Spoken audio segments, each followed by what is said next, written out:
whenever we say what's called a negative command, don't do something. So what's a good negative command that we tell our kids? Don't forget. Don't touch Don't that, forget. don't forget. Okay, don't touch, don't forget. What else might we tell them? Don't smoke. Yes. Don't do drugs, don't have sex. Amazing how they all do Right. all those things. Or one of my favorite billboards along the highway is don't text while driving. Oh, that's awesome. You're like, yeah. You guys are, you sort of maybe get even where I'm heading, which is negative commands, the way the brain has to process a negative command. And this is very common. In fact, so the CEO that we just brought on for our company is an ex-CIO of Electronic Arts. Very, very, very successful person.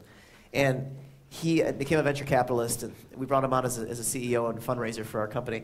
And in every meeting, I noticed he kept saying, listen, I don't want to be lying. I don't want to be doing this. I don't want to be doing that. And I pulled him aside and I said, yo, I think I should mention this, because when you say things like that, when you say, I don't want to do this, or it's not going to be like that, or not all lawyers are, what did you say? Not all lawyers are sharks?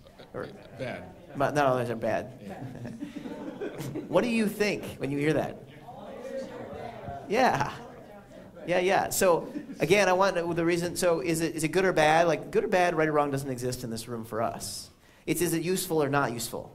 That's where we start to look at, and you should all be looking at everything you do is this useful or is it not useful? Meaning, is it getting me closer to what I want or not?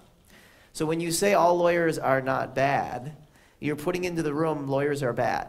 And what we have to do in our brains in order to process that, now you may or not know this, but what we have to do to process is imagine bad lawyers, and then our brain has to process not that. The brain actually just, when you look at this sign, all that your brain actually is loading is touch, forget, smoke, and be happy. Yeah. So everybody, don't touch, don't forget, don't smoke, and don't be happy. So this is called a negative command. And in business, we know this is negative target acquisition, where you go, don't hit the tree, don't hit the tree, don't hit the tree, don't hit the tree, bam.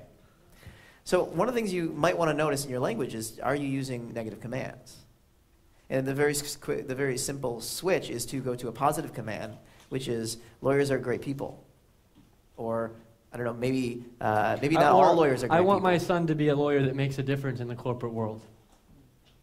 Or maybe that changes the way our litigation system works in a positive way. That would be a positive command.